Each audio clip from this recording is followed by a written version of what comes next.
तुहार बहन जो तो जवन लाड़ चला के मारब सुरधाम घाट जा गिरबू। हेलो दोस्तों, नमस्ते, प्रणाम, सत श्री अकाल, सलाम का हाल भाई लोग आशा करता है लोग स्वस्थ व मस्त व स्वस्थ मस्त रहे के चाहिए।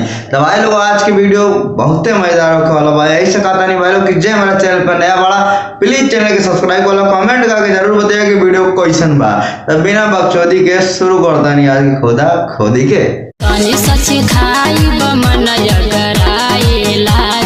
अच्छा ऐसा चिखबू कि मन आगराए लगी ना बतावे एकरा बहन के कौन चीज ऐसा तू चिखबू हो कि मन आगराए लगी। हाँ तनी बताओ।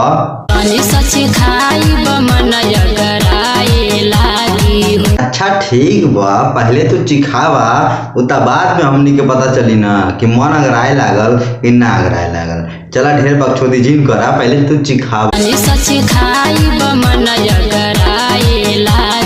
देखो बर्दाश्त से बाहर जिन करा ठीक बा ना। तो हम ऐसा भाई के वीडियो काट काट के रखले बनी ना कि तारा ऐसा रेली हैं कि होश से बेहोश में आ जाएगू। ए रुदल भाई तनी देखता कब से चिखावती आई। तुहार बहन जो तो जवन लाड़ चला के मारब सुरधाम घाट जा गिरबू। आप समझ में आए कि फिर कहबो ऐसा चिखाई मन अगराए लागी। सुधर जा।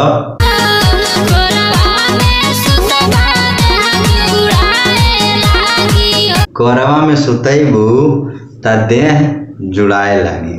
भौजी देह जुड़ाई कि ना जुड़ाई, लेकिन हम कहता नहीं ना कि हमारा रुदल भाई बताइए कि का हो। ठीक बा रुदल भाई तनी बता दे भौजी का हो लगी। नारे के तसल्ली जरूर मिल जाई। हेलो के बोलता? ना भाई लोग देखा तारा भौजी पूछत या कि हेलो के बोला तारा, तो इस तरह करिया कोहरा ऐसे करता।